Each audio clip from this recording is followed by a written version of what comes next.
Elle ne dépense jamais d'argent pour le shopping. Et elle est devenue millionnaire en faisant du shopping.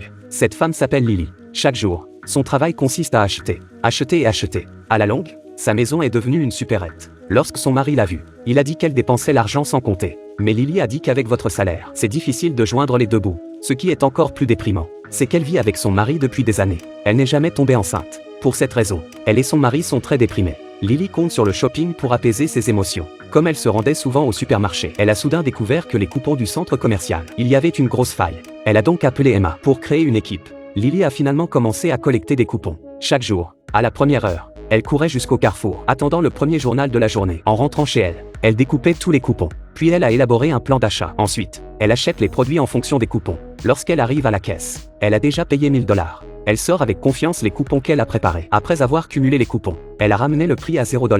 La caissière n'en revient pas. Ce jour-là, elle mangeait un encas. Soudain, elle a remarqué que le goût n'était pas le bon et que l'emballage était périmé. Elle a immédiatement envoyé un courriel pour se plaindre. Elle ne s'attendait pas à ce que le commerçant lui envoie de nombreux bons de réduction en guise de compensation. Elle a donc eu une autre idée. Aujourd'hui, elle se plaint du mauvais goût de ce snack. Demain, elle se plaint de l'emballage. Bien sûr, elle a reçu un autre bon de réduction de la part du commerçant. Lorsqu'elle a vu tant de coupons, elle s'est dit, il y a beaucoup de coupons. Ils seront périmés s'ils ne sont pas utilisés rapidement. Après en avoir discuté, ils avaient prévu de vendre les coupons à moitié prix. Mais grâce à Internet, le nombre de coupons en main était évidemment insignifiant. Ils ont tous les deux cherché sur Internet et ont découvert que les coupons provenaient d'une imprimerie située au Mexique. Ils se sont donc rendus à l'usine locale. Après quelques jours de repérage de l'usine, ils ont finalement trouvé quelqu'un qui pouvait le faire. Elles ont finalement trouvé quelqu'un qui pouvait le faire. Lily a attiré Ben avec une offre lucrative. Et avec un peu de persuasion, Ben a finalement accepté. L'usine surproduit des coupons dans chaque lot, juste au cas où, après un certain temps, et ensuite détruire les coupons excédentaires. Cela fait partie de la gestion de Ben. Peu de temps après,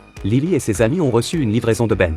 À l'intérieur se trouvaient des coupons pour différents produits. Elles ont commencé à créer un site web simple. La campagne a officiellement commencé. Une femme au foyer devient millionnaire du jour au lendemain. Comment cela fonctionne-t-il? Lily crée un site web simple sur l'internet. Puis, grâce à un salaire élevé, en collaboration avec l'imprimeur Ben a emballé les coupons de rechange produits par l'usine. Il les emballe et les confie à une société de messagerie. Lily les vend en ligne à moitié prix. Emma, l'égérie de la campagne, est présente pour en faire la promotion. Le petit ami d'Emma transportera les coupons jusqu'à la ville. Tous travaillent d'arrache-pied pour assurer une répartition claire des tâches. Rapidement, le site web a connu un afflux massif de clients. Et la nouvelle s'est répandue. Très vite, le nombre de commandes a atteint 4 chiffres par an. Le nombre de commandes atteint 4 chiffres par jour. Grâce à la coordination minutieuse de plusieurs personnes, l'argent a continué à rentrer. Le nombre de commandes a continué à grimper en flèche. Mais bientôt, l'afflux de coupons a éveillé la méfiance des supermarchés. Certains supermarchés envoyaient 1000 coupons, mais en recevaient des dizaines de milliers. Les enquêteurs ont passé au crible les coupons des supermarchés. Ils ont également interrogé les clients qui avaient acheté les coupons. Ils se sont renseignés sur le site web où les coupons ont été achetés.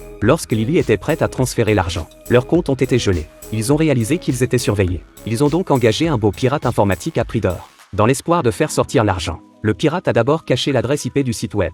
Il a ensuite supprimé toutes les photos et vidéos du site. Après une opération, en attendant que le compte soit débloqué, les fonds ont été transférés par l'eau. Peu après le jour où ils ont enfin pu retirer leur argent, ils étaient tous les deux excités à l'idée de danser sur la place. Puis ils se sont déguisés. Ils se sont rendus dans une douzaine d'endroits différents en même temps. Ils ont retiré 10 millions de $.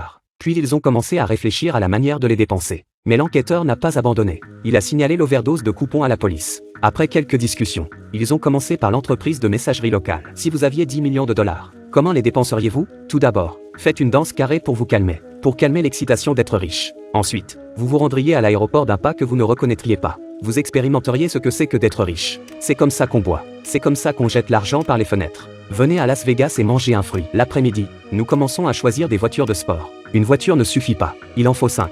Comme 5 couleurs. Seule la moitié de l'argent a été dépensée pour une opération. Les 5 millions restants, ils ne savaient pas comment les dépenser. Ils ont donc eu une idée audacieuse. Ils ont trouvé un marchand d'armes pour acheter en gros quelques fusils de chasse. Ils ont dit qu'acheter des armes, c'était comme acheter des produits d'épicerie. Bientôt, ils sont allés à l'hôpital. Ils se sont donné des bébés éprouvettes. Ils ne pouvaient pas dépenser le reste des millions. Alors ils l'ont caché dans une boîte en carton. Quand la fille hacker a appris leur comportement dilapidateur, elle leur a fait passer un mauvais quart d'heure. Parce que leur site web dispose d'une fonction de piratage. Ce genre de comportement dépensier attirera certainement l'attention de la police. Afin de réduire les risques, nous devons tout vendre maintenant. Non seulement nous n'avons pas le temps de profiter, je fais les soldes. C'est sûr, la police a trouvé quelque chose de suspect sur les coupons. La première chose sur laquelle ils ont enquêté, c'est la société de courrier. Ils ont réuni les coursiers. Paul était chargé de livrer les coupons. Mais il n'a pas donné beaucoup d'informations. Il est allé voir les deux hommes en premier, et a dit à leur mère de remettre la lettre à Lily. Bien que la police secrète ne savait pas de quoi il parlait, Mais elle a pu les retrouver et découvrir de quoi ils parlaient. Ils ont été arrêtés cette nuit-là. L'usine où ils vendaient des coupons a été saisie.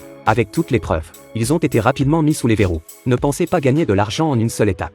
Soyez honnête et travaillez dur. Sinon, il n'y aura pas d'endroit où acheter des médicaments si vous le regrettez. Peu après, Lily est tombée enceinte. Les gardiens l'ont placée dans une chambre individuelle. C'est la fin du film. À la prochaine fois.